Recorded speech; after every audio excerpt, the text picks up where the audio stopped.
Bonjour, bienvenue sur ma chaîne où l'on parle d'éducation, de transmission du savoir et de lecture. Je suis Aurélie Biswali, enseignante en sciences sociales, coach scolaire spécialisée dans l'accompagnement au jury sacral.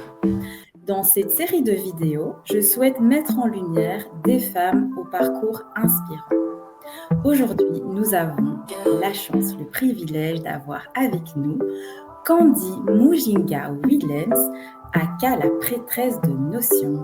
Bonsoir Candy, comment vas-tu? Bonsoir Aurélie, ça va super et toi? Ça va, ça va. Dans quelle énergie est-ce que tu es? Très bonne, très bonne. J'ai un petit peu hâte. Ça fait un petit temps que on attendait cette interview, voilà quoi, ça va bien.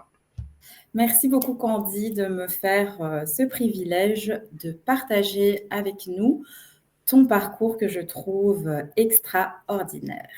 Merci. Et oui, pour commencer cette émission, je souhaite te partager une citation qui me parle personnellement, qui est «J'aime les gens qui, pour briller, n'éteignent pas les autres». Alors, est-ce que cette citation te parle? Et si oui, pourquoi? Bah, je trouve qu'elle me parle beaucoup, oui, parce que je pense que c'est assez, en tout cas, évident pour moi, parce que je pense que chacun a assez de lumière pour briller, et donc il n'y a pas cette nécessité de devoir éteindre les autres. Et je pense que peut-être que ce genre de comportement viennent de certaines insécurités. Et pour briller, en fait, il faut apprendre à se connaître. Et on a tous cette lumière en nous. Et donc, je pense vraiment qu'on a la capacité à briller quand on est aligné avec nos envies et avec qui on est vraiment. Donc voilà. Est-ce que Candy, tu as une citation qui te parle ou un mantra que tu utilises régulièrement? Alors pour moi, en fait, en ce moment, ou depuis quelques années, un thème qui m'anime beaucoup, c'est l'alignement. Et il y a une phrase de Marc Aurèle, en fait, ou je ne sais pas si c'est une citation, mais qui dit que le bonheur dans notre vie dépend de la qualité de nos pensées. Et donc voilà, donc il y a un lien à comment on se parle à soi-même ou ce à quoi on pense au quotidien et Mhm. la perception du bonheur. Et je trouve que c'est une très chouette manière, une perspective de vie euh, qui me Qui qui te parle. m'accompagne au quotidien en tout cas. Merci Candy pour le partage de cette citation que je trouve très belle et tellement vraie. Mhm. Et j'en profite alors pour te demander de te présenter et de mettre en lumière ton parcours scolaire et ensuite ton parcours professionnel. Ok, eh bien, je m'appelle Candy Mujinga Willems, comme tu l'as dit plus tôt.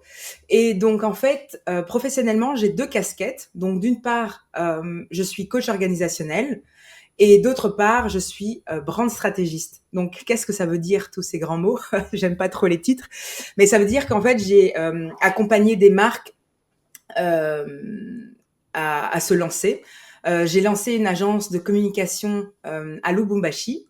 J'ai exploré un petit peu tout ce qui était design, branding et l'alignement stratégique des entreprises. Et en ce moment, j'aide les entrepreneurs et leur équipe à s'organiser avec des systèmes clairs. Et donc voilà, donc ça c'est un petit peu, ça englobe ce que je fais en ce moment. Je suis née au Congo, à Kinshasa, et j'ai grandi en Guinée-Conakry, où j'ai fait mes études primaires. Et ensuite, on est venu en Belgique parce que malheureusement, mon père était malade et donc on est venu ici pour des raisons médicales. Et malheureusement, il est décédé ici. Et donc, ma famille et moi, nous sommes restés ici en Belgique, où j'ai poursuivi mes études secondaires.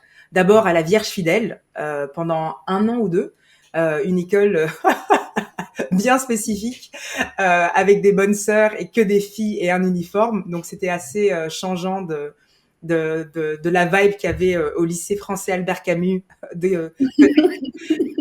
qui était beaucoup plus libéral.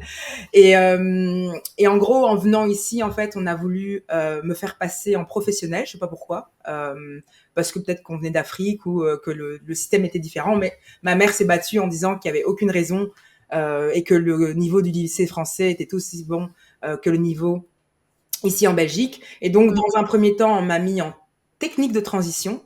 Et ensuite, ben, je suis repassée en général. Et donc d'abord à Bruxelles, ensuite j'ai été à Waterloo, et après Waterloo, j'étais à Liège, à Cointe, à l'internat de Cointe. Excusez-moi pour l'accent. C'est là où on s'est rencontrés, Aurélie. Et pendant Oui. que j'étais à Cointe, j'étais en secondaire à Liège 1, en option économie. Et Hmm. après Liège 1, c'était l'université Louvain-la-Neuve. Attends, Candy, là, tu Ça va vas un petit trop, ça peu. va trop, ça va trop. Ok. Donc, en fait, ce que je peux déjà comprendre, c'est que tu as eu très jeune déjà cette ouverture sur le monde, puisque tu as d'abord commencé une partie de ta vie en Afrique, et puis tu es ensuite arrivé ici en Europe. Qu'est-ce qui t'a le plus marqué entre ta vie en Afrique et ta vie lorsque tu es arrivé ici? Je pense qu'au début, enfin, c'était encore un petit peu les vieilles blagues de tu viens d'Afrique, donc t'es un petit peu décalé, alors que la vie que j'ai vécue en Afrique, c'était une vie beaucoup plus confortable que celle qu'on a pu vivre en Belgique, et aussi beaucoup plus libre, j'avais l'impression. Et donc ça, c'était la première différence, en fait, qui m'a un petit peu frappée. Et moi, personnellement, je ne pense pas avoir vécu de, de, de, de, de, de, de faits majeurs autour du racisme, mais il y a quand même des petites frictions que tu sens en fait que t'es pas exactement chez toi ou que t'es un petit peu différent. Mais personnellement, ça ne m'a jamais marqué plus que ça. Et ça, c'est d'un point de vue différence, tu vois, différence entre les deux mondes. Et en même temps, j'étais un enfant, donc quand on est arrivé ici, j'avais 13 ans, donc je sais pas si je réalisais vraiment quels étaient les enjeux. Et c'était un moment assez difficile par rapport à ce qu'on vivait d'un point de vue familial. Donc Mhm. voilà, c'était un petit peu un mélange de pas mal d'éléments, quoi. Et par rapport à ton choix d'études en secondaire, où tu t'es orientée donc vers des études économiques, c'était parce que tu étais forte en maths ou c'était un peu un choix par dépit? Qu'est-ce qui t'a attiré justement vers les chiffres, vers l'économie? C'est pas les chiffres, parce que les chiffres, je suis très nulle en chiffres. Je pense qu'en fait, c'est marrant parce que mon père était expert comptable. Et ma mère, en fait, elle avait un restaurant, donc dans tout ce qui était restauration et Horeca. Et moi, dans l'idée, je pense que c'était cette idée au début, je voulais être, enfin, quand j'étais plus jeune, je voulais être architecte. Et puis après, j'ai vu Les Feux de l'amour, Ashley Abbott, elle était dans son laboratoire, elle faisait des trucs. J'ai dit non, moi aussi, je veux faire des trucs dans des fioles ou mélanger des choses sans vraiment comprendre ce que c'était. Et puis après, je suis passée dans une phase où je voulais être diplomate. Et après, je me suis dit, ah non, moi, je veux un business. Et je pense que l'idée d'économie, parce qu'il n'y avait pas d'études de business, en tout cas pas que je sache. Donc j'ai pris économie. Enfin, il y a peut-être des écoles de commerce, mais je sais pas, ça me parlait pas spécialement à ce moment-là. Donc j'ai pris économie en pensant que c'était un truc assez vaste avec lequel je m'en sortirais éventuellement avec quelque chose. Donc je pense que c'était pas un choix extrêmement conscient Mhm. et plutôt circonstanciel, j'en sais rien. Donc voilà. Et donc, comment ça s'est passé ensuite pour tes études? Tu as continué des études supérieures? Oui, donc voilà, donc j'ai continué des études supérieures donc à Louvain-la-Neuve où bah, j'ai poursuivi des études en économie et je me suis rendu compte qu'en fait j'aimais pas ça du tout. Je trouvais que c'était extrêmement théorique, j'avais du mal parce que c'était pas assez tangible et donc bah, j'ai dû continuer parce que j'avais commencé. Et après Louvain-la-Neuve, j'ai raté une année. C'était une disgrâce pour ma pauvre mère. Donc j'ai Mhm. raté une année et à ce moment-là, en fait, j'avais ma cousine qui était à Londres et qui a dit mais pourquoi tu viens pas à Londres? Et là, en fait, j'ai fait le pas d'aller à Londres et d'aller faire en fait de poursuivre mes études à Londres. J'ai voulu essayer de faire une petite disquette à ma mère en disant mais peut-être que je pourrais faire business et musique. Elle m'a dit non, tu rêves. Et donc j'ai continué en fait mes études d'économie à Londres que j'ai terminé. Et après, j'ai fait un master ça s'appelait à ce moment-là Managing the Creative Economy. Et donc, en gros, c'était un peu une bifurcation vers l'industrie créative. Et comme il y avait le mot économie dedans, tu vois, j'ai un peu fait passer le truc en disant, mais c'est toujours l'économie. Mais c'était un petit peu cette idée de dire comment, en fait, rendre l'industrie créative comme un facteur de développement économique. Donc, que ça soit par des événements comme les Jeux Olympiques ou culturels, et chacun, en fait, avait aussi sa spécialité. Et moi, j'ai pris média digital. Donc voilà un petit peu le parcours scolaire.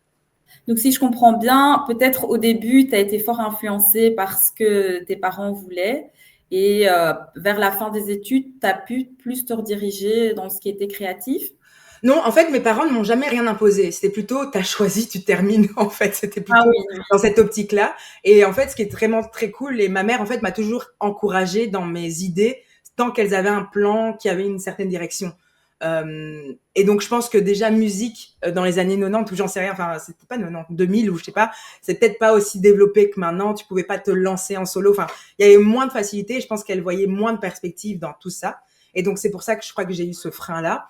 Mais sinon, j'ai toujours eu l'impression que quand j'avais une idée, tu allais juste. elle était on board, quoi. Donc, je me suis jamais sentie restreinte.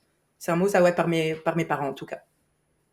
Et après ces études, justement, est-ce que tu t'es lancée facilement dans la vie professionnelle au vu de tout le bagage que tu avais? Comment ça s'est passé à Londres? Eh bien, en fait, ce que je trouvais qui était chouette à Londres, c'est qu'en fait, c'est un pays anglo-saxon et les gens sont plus dans l'action. Et donc, ce que j'avais remarqué, c'est qu'en fait, quand je suis allée à Londres, j'avais aussi une obsession, je voulais travailler dans l'événementiel. Donc, en fait, à chaque fois, j'ai des espèces de lubies comme ça et qui m'obsèdent et que j'ai vraiment envie de pousser, de voir ce qui se passe. Et donc, en allant à Londres, donc j'ai fait économie, je me suis dit que c'était pas un truc qui me plaisait tant que ça. Et à un moment, je me suis dit, ah, j'aimerais trop travailler dans l'événementiel. Et pendant mes études, j'ai cherché un stage et j'ai cherché aussi un boulot. Donc d'abord, j'étais sur des sites comme Gumtree où en fait pendant mes études, j'ai dû travailler. Et donc j'ai travaillé dans un truc de télécom où j'ai dû vendre des abonnements téléphoniques. C'était atroce parce qu'en plus, c'était pas le meilleur réseau, mais il fallait avoir un script et dire à quel point c'était génial et que tu vois, enfin, donc j'avais l'impression de vendre du rêve aux gens. Et j'ai décidé de démissionner sans trouver de travail. Grosse erreur, parce qu'en fait, à Mmh. Londres, si tu bosses pas et que t'as La pas de vie vie est derrière, ouais, c'est chaud, quoi. C'est vraiment chaud. Et donc ça, j'ai fait comme job, mais trouver ce job-là aussi, j'ai pas trouvé ça difficile à trouver. Donc j'avais l'impression que quand t'as la volonté, que tu cherches un peu, bah, les gens te prennent. Donc ça, j'ai fait en parallèle de mes études. Et vers la fin de mes études, je voulais travailler dans l'événementiel et donc chercher aussi un stage dans ce domaine-là. Et je me rappelle, en fait, il y avait un truc autour de la London Fashion Week où j'avais trouvé un stage, mais ces gens ne voulaient ni me payer, ni payer le transport. Donc, en gros, c'était juste invivable. Ouais. Parce qu'en fait, ils voulaient que je sois là à mi-temps. Et donc, en gros, je devais étudier. Puis après, Londres, les transports, ça coûte une blinde. Donc, je devais dépenser pour aller au stage. Et en plus de ça, même un sucré, ils n'allaient pas te payer. Et donc, en gros, j'étais prête à presque faire, tu vois, ce pas-là. Puis après, ils ont changé, c'est pas mi-temps, c'est plein temps. Et là, je me suis dit, bah non, enfin, je veux bien, c'est un stage et tout. C'était mort, donc j'étais vraiment dépitée le jour où ils m'ont annoncé qu'ils cherchaient finalement quelqu'un à plein temps. Et, euh, et donc là, je l'ai pas fait. Et donc après ça, j'ai trouvé finalement un job dans l'événementiel. C'était un truc, à ce temps-là, c'était avec encore le téléphone. Et c'était un événement dans un speed dating. Et donc en gros, c'était marrant. Donc je devais juste aider dans l'organisation et c'était dans un bar. Et en fait, les gens devaient s'envoyer des textos s'ils s'aimaient bien. Et il y avait plein d'exercices. Mais avant ça, il fallait trouver l'endroit, préparer la salle et tous ces trucs-là. Donc c'était un peu ma première vraie expérience dans le monde de l'événementiel. Et voilà, donc ça, c'était assez intéressant. Et après ça, j'ai eu un stage qui était le plus marquant, je pense, pour moi, d'un point de vue, je sais pas si c'est carrière ou perspective. Mmh. C'est que avec cette même dame avec qui j'avais fait cet événement, 1 ou 2 ans après, elle cherchait, en fait, elle avait changé complètement de setup et elle a ouvert un espace de coworking qui s'appelait le Cube. Et là, en fait, j'ai trouvé un monde où c'était plus l'entrepreneuriat. Dans un espace de coworking, tu as plein de gens de différents backgrounds. Et cette dame, en Mmh. fait, c'était pas, t'es la stagiaire, tu fais que le café. Elle te demandait ton avis et je me sentais impliquée dans le processus. Et je trouvais ça assez intéressant. Et même de l'avoir travaillé, c'était assez fascinant. Et donc ça, c'était pour moi l'expérience qui m'a le plus marquée et qui m'a un petit peu réveillée, on va dire, à Londres, quoi. Et avant ça, est-ce que tu avais déjà eu l'occasion de mettre un pied dans l'entrepreneuriat ou pas du tout? Ah, Est-ce que au travers de tes études, tu as eu des projets qui t'ont permis de mettre un pied dans l'entrepreneuriat? Oui, donc en fait, à 2 occasions. Donc il y avait, en secondaire, à Liège 1, on avait en fait, le projet, mini-entreprise où, dans la classe, je sais pas si ouais, il fallait s'inscrire en fait. Tu pouvais t'inscrire et avec Mhm. quelques collègues de classe, en fait, on devait pendant un certain temps monter une entreprise. De l'idée à la production du produit jusqu'à aller dans un centre commercial pour vendre le produit. Et donc ce qu'on nous, on avait trouvé comme idée, c'était de faire des pantoufles chauffantes. On nous prenait pour des fous à ce moment-là, mais maintenant ça existe, mais je ne sais pas si ça existait à Mhm. ce moment-là. Et donc on a été à la rue du Brabant, acheter de la mousse, du tissu. On a cousu nos propres formes de pantoufles. C'était très artisanal. Et on a acheté, tu vois, les packs pour les sportifs, là, soit c'est chaud, tu vois, les trucs bleus, soit c'est chaud ou c'est froid. Et donc, en fait, on prenait ça et tu devais le mettre un certain nombre de secondes dans le micro-ondes pour que ça chauffe. Et ensuite, tu pouvais le mettre dans ta pantoufle. Je sais pas d'un point de vue sécuritaire à quel point mais en tout cas, on Il a n'y a pas fait trop de ça. normes à ce moment-là, Euh, hein. nos amis et notre famille, on a vendu. Et on en a vendu, je sais plus, hein, quelques-uns, mais c'est pas un succès de dingue, mais c'était quand même une chouette expérience parce on a eu à vendre, je sais quelques paires, je passe dans ce centre commercial, un petit peu comme les scouts qui vendent leur chocolat. Je pense que les gens nous ont pris en pitié. Mais Mais je c'était trouve que chouette. C'était chouette. c'est très intéressant, ces petites expériences, parce que l'air de rien, ça te permet quand même de construire un projet du début, de la confection du produit à la vente. Ouais. Donc, voilà, c'était quand même pas rien, je trouve, comme expérience. Ouais, non, c'était vraiment très chouette. Et l'autre expérience était en fait à l'université. Donc, quand j'ai fait mon deuxième master, on a eu aussi à monter une espèce ça, c'était pas de monter une boîte, mais d'un projet innovatif. Et là, on avait décidé de lancer un magazine. Donc, c'était un magazine un petit peu comme, enfin, ici, il y a pas, mais c'était en fait les magazines où tu vois, où on mettait le programme en fait de la ville et qu'est-ce qu'il y avait à faire. Et donc, au lieu Mhm. de donner des flyers, on avait fait un petit magazine qui tenait sur un porte-clés et qui avait la taille de carte de business. Et donc, l'idée, ça Ah s'appelait oui. le What If Magazine. Et donc, l'idée, c'était de prendre, en fait, de le mettre dans ta poche et de regarder ce qui se passait dans la ville de manière assez pragmatique quand il n'y avait pas encore tous ces apps et toutes ces choses sur ton smartphone. Donc, voilà. Et donc, là, ton parcours à Londres, tu es quand même resté, je pense, 7 ans, hein, sur Londres. Ouais, plus ou moins 8, presque 8, 9 ans, ouais, ouais, environ à Londres. Et Et quel a été justement après l'événement ou le déclic qui t'a amené à suivre l'autre partie de ton chemin? bien, je pense que c'est mon master parce que mon master, donc je sais pas si j'avais dit, mais mon master, je l'ai fait en médias digital et économie créative. Et là, en fait, je me suis rendu compte que j'aimais bien mes études. Et donc là, j'ai eu des cours comme design thinking, du branding, du design. En fait, ce sont des choses qui m'intéressaient plus parce que avant d'aller dans ce master-là, je me rappelle, comme je vais finir économie, euh, le jour de mon examen enfin la veille ou quelques jours avant mon examen de macroéconomie, au lieu d'étudier, j'avais découvert Photoshop et un tutoriel qui m'apprenait à faire un cône de glace à partir de rien. Et donc je me rappelle, ma coloc, elle m'a dit, Candy, ton examen c'est dans 2 jours. Je dis oui, mais je viens de créer un cône de glace sur un ordinateur. Et j'étais assez excitée à l'idée de faire ça.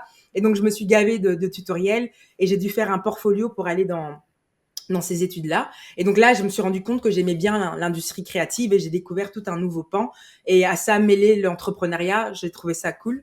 Et mon nouveau Tu as aussi désir, ce côté autodidacte, je pense, que tu as jusqu'à aujourd'hui. oui, en fait, je pense que ça, c'est quelque chose qui m'a beaucoup aidé. C'est-à-dire, en fait, d'avoir une lubie et de me demander comment ça fonctionne et d'essayer de gratter pour trouver, en fait, une solution à ce problème-là. Et donc, que ça soit avec Photoshop ou avec tous les tutoriels. Maintenant, il y en a plein sur Internet. Mais avant, c'était pas Mhm. aussi Très prolifique. bien. Et grâce à ça, en fait, à ce moment-là, la nouvelle lubie, c'était je dois travailler dans une agence de com ou dans une agence de pub. Et là, j'ai eu l'occasion d'avoir un stage d'abord de 1 semaine dans une agence qui s'appelle Havas. Enfin, maintenant, ça s'appelle Havas. De 1 semaine, c'est passé à 3 mois. Et après, ils m'ont engagé. Et donc, j'ai bossé en tant que designer et motion. Enfin, j'ai fait du design et de l'animation Mhm. pour des projets comme Dove, EasyJet, Nescafé. Et ça, c'était assez incroyable comme expérience. Et donc, Et donc, donc tu as travaillé plusieurs années et qu'est-ce qui t'a justement motivé à repartir sur le continent? Eh bien, en fait, ce qui m'a motivée, en fait, c'était plus que ça faisait déjà 8 ans que j'étais à Londres et je travaillais dans l'industrie de la pub. Et en fait, ça commençait à me saouler parce que c'était chouette, mais je trouvais que ça manquait un peu de sens. Donc, faire des pubs pour des déodorants où le client te dit oui, on a un nouveau shampoing et pour la pub, donc quand tu fais l'animation et le montage vidéo, on veut que les gens pleurent. Et t'es là, c'est du shampoing, les gars. donc, donc, il y avait un côté qui me saoulait. Et donc, je commençais à sentir l'ennui s'installer. Et donc, j'avais besoin de cette nouvelle aventure. Et à ce moment-là, j'avais une pote qui m'a demandé en fait mon CV parce qu'elle connaissait quelqu'un qui a besoin de quelqu'un avec mon profil. Et donc au début, je me suis dit, le Congo, vous êtes sérieux? Moi, je viens de Londres et vous voulez que je retourne au bled. Et donc au début, je me suis dit, bon, je lui donne le CV et puis c'est tout. Et ensuite, en fait, j'ai eu l'appel téléphonique avec l'agence de communication Moussal, en fait, à Lubumbashi. Et donc, en fait, le courant est super bien passé. D'abord, ils m'ont fait venir pendant 2 semaines pour un peu voir le Congo, me faire vivre la belle vie, parce que tu peux vivre le Congo de 2 manières différentes. Et je me suis dit, vu que j'avais grandi en Guinée quand même, ça m'a pas choqué. Enfin, je veux dire, j'étais quand même habituée à ce cadre-là, même si le Congo était différent. Je me suis dit, ben voilà, en fait, c'était une bonne opportunité. Et puis aussi d'un point de vue carrière, c'était un bon parce que c'était beaucoup de responsabilités et un cadre complètement différent. Et là, c'était dans le dur parce que voilà quoi, c'était assez, c'était une très chouette expérience quoi. Quels sont les obstacles que tu as rencontrés justement quand tu es arrivé sur place? Parce que Ben, tu passes même de Londres à Lubumbashi, je pense que l'environnement est tellement différent, même de travail, en termes d'énergie, en termes de délai. Enfin, ouais. Ben, je pense qu'en fait, déjà, c'était un choc culturel, même si je suis congolaise. En fait, j'ai grandi en Guinée-Conakry et on a aussi beaucoup voyagé. Donc, le Congo, c'était mes tontons, mes tantines. Et moi, j'imaginais, bon, je vais au Congo, ça serait un matongué géant. Mais non, c'est complètement différent, ça a son rythme. Et donc, au début, t'es là, ouais, je vais en Afrique, je vais apporter tout plein de trucs. Et t'es là, on te donne 2 claques comme ça. Deux claques, la vie te donne des claques en mode déjà t'es qui on n'a pas besoin de venir nous sauver ou quoi. Et puis après, tu as toute l'adaptation en termes de tracasserie ou en termes de rythme de vie. Mais tu as aussi les chouettes moments où tu vis des choses assez incroyables, quoi. Et donc, je pense que c'était un mélange de beaucoup d'excitation, de beaucoup de nouveautés. Mais c'était quand même chouette. Donc, c'est vraiment un truc que je ne regrette absolument pas d'avoir fait, quoi. Et dans le cadre de ta carrière professionnelle, est-ce que tu as rencontré des difficultés en tant que femme dans les endroits où tu as travaillé ou dans les domaines où tu as travaillé? Et si oui, comment justement tu as fait pour surmonter ces difficultés? Moi, personnellement, je n'ai pas, un peu comme les événements de racisme, enfin, j'ai jamais été touchée par ce genre de choses. En fait, j'ai une idée et j'avance. Et autour de moi, en fait, c'est un peu la même chose, tu vois, que je disais avec cette phrase de Marc Aurèle. Ton bonheur dépend de la manière dont tu réfléchis et de tes pensées. Et donc, ma condition de femme, j'ai jamais senti, ah, je peux pas faire ça parce que je suis une femme. Par contre, ce que j'ai trouvé un peu dommage, c'est que pendant tout mon parcours, dans toute la partie créa ou toute la partie qu'on me considérait geek, bah, on me traitait de geek ou de garçon manqué ou de trucs comme ça, parce qu'en fait, il y avait beaucoup plus d'hommes autour de moi. Et donc, et même en grandissant, j'ai grandi avec beaucoup de garçons, des cousins, des frères et tout. Et donc, du coup, j'étais toujours un peu dans cette vibe. Et pour moi, en fait, j'ai jamais connu de frein, mais plutôt une déception d'être tout le temps la seule fille. Et parfois, alors, c'est soit t'as un morceau de viande, désolé de dire ça comme ça, et donc tu dois un peu naviguer autour de ça, ou alors t'as toujours un peu cette ambiance collégiale de mec à laquelle tu dois t'adapter. Mais après, tu vois, quand tu arrives à naviguer ça, c'est pas spécialement des freins, c'est plutôt en fait supporter certaines conditions, je sais pas, certains. Bah, connaissant ton caractère, je pense que voilà, tu as réussi justement par le fait que tu as une personnalité quand même assez forte, bah, d'avoir su aussi t'imposer, je pense, dans les milieux où c'était peut-être beaucoup plus masculin. Ouais. Et en même temps, de par ta personnalité, bah, tu es aussi quelqu'un qui est très sociable. Donc, je pense que ça aussi, ça a peut-être dû t'aider. Oui, d'office. Et je pense que c'est d'être social. Et je pense que dans un milieu d'hommes, en fait, je pense que c'est un peu. Enfin, j'aime pas trop justement cette scission, les Dichotomie. hommes, les Ouais. femmes et tout. Pour moi, en fait, on est des gens. Et bien évidemment, on a des réalités que chacun auxquelles on doit faire face, auxquelles chacun doit faire face. Mais je pense que dans le milieu d'hommes, en fait, c'est quand on te pousse, si tu pousses, en fait, ils sont là, ah, ok, elle, on peut pas la pousser. Et donc, toi, du coup, tu te positionnes d'une certaine manière.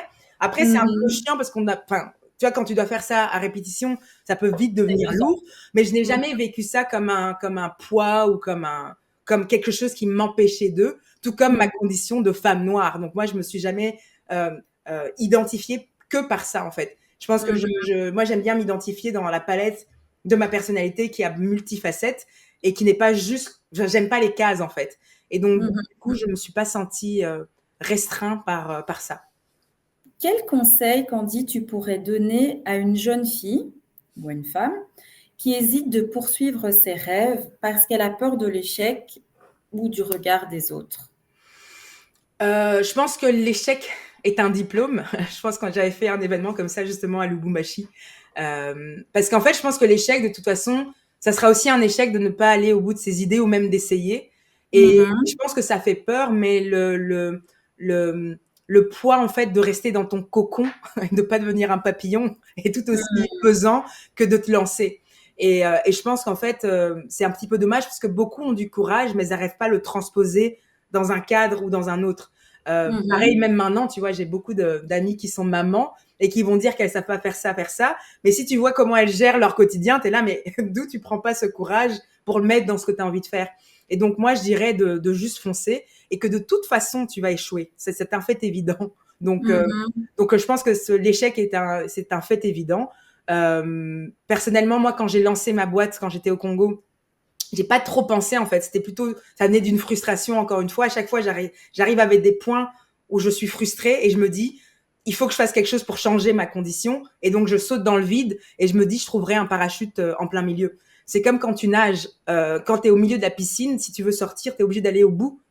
Ou alors, Mhm. tu vois, tu es obligé d'aller au bout pour sortir. Donc, une fois que tu es dans l'eau, ben, tu patauges et tu trouves le moyen, en fait, d'arriver J'aime jusqu'à. beaucoup cette vision parce que c'est vrai que dans le monde anglo-saxon, on valorise beaucoup plus l'échec dans le sens où ça montre que tu as essayé, que tu as tenté et que bien sûr, c'est pas les premières fois que tu vas réussir. Alors que dans le monde francophone, on a peur d'échouer, on a peur de dire qu'on a raté. Mm. Et toi qui as vécu justement à Londres dans un milieu anglo-saxon, est-ce que tu as pu constater cette différence de mindset? Ben, je pense que oui. En fait, c'est beaucoup plus encouragé, mais en même temps, autant j'ai vécu à Londres, mais autant j'ai aussi été éduquée dans des conditions très latines, que ce soit à l'école française, où tu vois le côté un Mhm. peu plus élitiste. Et je pense que ça met aussi des bâtons dans les roues dans la manière de penser les choses. Mais le passage à Londres m'a totalement en fait ouvert les chakras, même si c'est pas, tu vois, ça m'a totalement ouvert l'esprit juste en voyant les autres faire. Et comme je disais, mon stage par exemple au Cube ou un événement, tu vois, c'était le fake it until you make it. Et donc cette phrase en fait était assez intéressante. Euh, et donc, tu as vraiment cette idée où tu peux essayer et tu verras bien. Et très souvent, et même au Congo aussi, je trouve, en fait, qu'il y a beaucoup de fois où, en fait, je sais pas, tu pousses une porte et elle s'ouvre et tu es là, oh, ok. Et donc, tu avances et ça passe, quoi. Et donc, et si tu as les compétences ou si t'as quelque chose à offrir, je pense qu'il y a moyen d'avancer. Et voilà, quoi. C'est quoi pour toi aujourd'hui la vision de la réussite? C'est quoi la définition pour toi de la réussite? Euh, En fait, la réussite dans quoi? Parce que tu vois, c'est tellement de choses. En fait, ça dépend des règles que tu te poses à toi. En tout cas, si la réussite vient de l'extérieur et qu'elle n'est pas alignée avec ta version de la réussite, bah, tu seras Mhm. jamais vraiment à l'aise et même dans ta poursuite de cette réussite, ça sera un petit peu difficile à atteindre. Donc, en fait, la version de la réussite, enfin, je sais pas très bien comment, je trouve que la question est très vaste parce que ça dépend du cadre. Est-ce que, quoi, c'est la réussite professionnelle ou est-ce que c'est la réussite familiale ou est-ce que c'est la réussite d'épanouissement? Tu vois, je pense qu'en fait, Mhm. et c'est pour ça que j'aime bien au lieu de chercher la réussite en ce moment, je pense que je cherche à être plus alignée et de me demander qu'est-ce que je veux vraiment. Parce que parfois, dans la réussite, et même dans cette peur de l'échec, on se rend compte qu'en fait, on se met des idées, que ça soit la société, nos parents ou des pressions. Et en fait, on Mhm. se met même des objectifs qui sont peut-être pas vraiment les nôtres, sans pour autant qu'on nous force à les faire. Et donc, du coup, la vision de la réussite devient un peu plus floue. Et pour moi, en ce moment, donc c'est vraiment cette idée d'alignement où j'ai envie de me poser, de me dire, OK, Candy, qu'est-ce que tu as vraiment envie et comment tu l'atteins. et est-ce que je me donne toutes les ressources pour vraiment essayer de l'atteindre, quoi. Et donc ça, c'est un petit peu dans le cadre dans lequel je me trouve en ce moment. Et c'est pour moi, c'est ça un petit peu cette réussite, c'est d'être aligné avec soi-même, avoir une tranquillité d'esprit et d'être bien en paix, en fait. Moi, je pense que c'est être en paix avec soi-même et avec les autres. C'est en ce moment, ça, c'est ma version de la réussite. Et qu'est-ce que tu as pu mettre en place ces derniers mois pour justement être plus aligné avec la version de toi aujourd'hui? Un espèce D'ailleurs, est-ce que tu te sens aligné? Est-ce que je me sens alignée? Je pense que parfois oui, parfois non. Qu'est-ce que j'ai mis en place? Ben, je pense que c'est beaucoup d'introspection, de développement personnel, que ce soit par la lecture, mais aussi apprendre à se connaître. Et apprendre à se connaître, c'est pas facile. J'ai pu faire de la thérapie, du coaching, toute une série de choses en fait pour essayer à apprendre à me connaître et à vraiment savoir ce que je voulais et à mettre en fait les ressources pour pouvoir atteindre ça. Et voilà quoi. Ça, c'est un petit peu ça. Alors, Candy, est-ce qu'il y a une expérience ou une personne qui a influencé ton parcours et ta vision professionnelle ou autre par rapport à la personne que tu es aujourd'hui? Je pense pas que c'est qu'une seule personne. Je pense que c'est une série de personnes autour de moi. Même toi, hein, tu sais, enfin toutes les conversations. Moi, j'ai la chance d'avoir de très chouettes amis, ou plutôt, je dirais que j'ai des super bons goûts en amitié. Non, non, non. Et franchement, en fait, moi, autour de moi, tu vois, il y a toujours ce cliché, oh, les femmes se mettent des bâtons dans les roues, elles sont pèses entre elles. Mais franchement, moi, tout mon parcours, toutes les amitiés que j'ai eues, elles se sont super bien passées. Et en fait, je suis autour de femmes qui m'énergisent, avec lesquelles j'ai des chouettes conversations. J'ai le modèle de ma mère, en fait, que je trouve assez intéressant, qui m'a aussi influencée. Comme je disais, là où j'ai fait mon stage, cette dame s'appelait Araceli, elle m'a aussi inspirée. Quand j'ai fait de la thérapie ou du coaching, ma coach m'a inspirée. Quand j'ai fait mon boulot, le couple avec lequel j'ai travaillé à Moussal, ils m'ont aussi inspiré, mes collègues. Je pense que c'est pas qu'une seule personne, mais c'est une série de choses qui m'ont permis de m'inspirer et de devenir la personne que je suis maintenant, quoi. Ah ben, Candy, quel parcours, vraiment. Moi, j'ai envie encore de te poser une question, c'est quelle serait une action qu'on pourrait mettre en place aujourd'hui pour aider les femmes à être plus épanouies justement dans leur milieu professionnel? Euh, Moi, je pense qu'en fait, c'est déjà d'être honnête avec soi-même et de se demander qu'est-ce qu'on veut vraiment. Et donc, je pense que c'est cette idée de se demander ce qu'on veut vraiment pour soi-même et de le mettre sur papier. Parce que tu vois, parfois, on est là, oui, je veux ça et ça reste dans la tête. Mais je trouve que le fait de le mettre sur papier et de le voir, en fait, passer de la pensée à l'écrit, il y a déjà une espèce de structuration qui se passe. Donc ça, c'est la première des choses. Et c'est aussi, en fait, d'essayer d'avoir plus confiance en soi. Et la confiance en soi vient de l'action. Donc c'est pas un jour tu te réveilles, ah oui, maintenant je suis sûre de moi. Non, en fait, tu vas faire petite boulette par petite boulette, ou une fois te noyer et te dire, et tu t'attrapes et tu dis, hé, je suis pas morte, et tu vois. Et en fait, ce sont ces petits échecs qui te font te rendre compte que tu n'en es pas morte. Et je pense que c'est d'essayer et de pas essayer tout de suite à des grosses échelles, mais de faire des petits trucs, tu vois, des petits essais et d'essayer de petit à petit et puis de plus en plus à élargir en fait le champ du possible ou le champ des risques pour éventuellement arriver à ce qu'on veut vraiment. Et après, c'est pas facile, hein, mais je pense que c'est la première chose, c'est vraiment d'essayer et de mettre sur papier ce qu'on veut vraiment. Et ce qu'on veut vraiment évolue avec le temps. Donc c'est pas non plus je m'assieds aujourd'hui, j'écris et j'ai tout trouvé. Et donc c'est vraiment ce mélange de j'écris, j'essaye, je vois ce que j'aime bien, ce que j'aime pas, et je suis honnête avec moi-même et j'essaye de m'aligner avec ça. Donc voilà. Ah ben, je trouve que ça résume bien vraiment ce passage à l'action de oui, j'ai une idée et maintenant avoir un plan d'action, qu'est-ce que je vais mettre en place justement pour arriver à concrétiser cette idée. Candy, est-ce que tu aurais un livre que tu pourrais nous partager, une recommandation? Alors oui, donc ce que j'ai pris, c'est ce livre que je trouve chouette, que j'aurais voulu lire un peu plus tôt, qui s'appelle, je sais pas si avec ma Ouais. on voit, c'est un livre de Brené Brown et ça s'appelle en anglais The Atlas of the Heart et c'est l'atlas du cœur. En fait, c'est chouette parce que c'est un livre qui reprend comme un atlas toutes les émotions qu'on peut avoir et comment elles se manifestent. Donc on va pas dire la joie c'est ci, la peur c'est ça. En fait, on va dire quand on est stressé, voilà les émotions qui sont activées. Et je trouve que c'est une belle carte pour apprendre à se connaître et à naviguer la vie, surtout quand tu es entrepreneur, où tu en fait un voyage. L'entrepreneuriat est un voyage spirituel parce que tu apprends à te connaître et à connaître comment tu réagis dans des situations de stress. Et donc ce livre-là, en fait, est un chouette guide pour apprendre à mieux se connaître et aussi à comprendre les émotions. Parce qu'on aime bien dire que les femmes sont émotionnelles, mais en fait, les êtres humains sont remplis d'émotions, et c'est d'apprendre à mieux les connaître et à mieux les gérer, parce que je pense pas qu'on puisse les contrôler. Eh ben, ça me permet de faire la transition avec 2 livres que je recommande également. Le premier qui s'appelle Merci la peur de Éric Blondeau. Et si vous ne connaissez pas encore Éric Blondeau, ben, c'est un spécialiste de la négociation qui forme des unités d'élite, mais également des sportifs de haut niveau.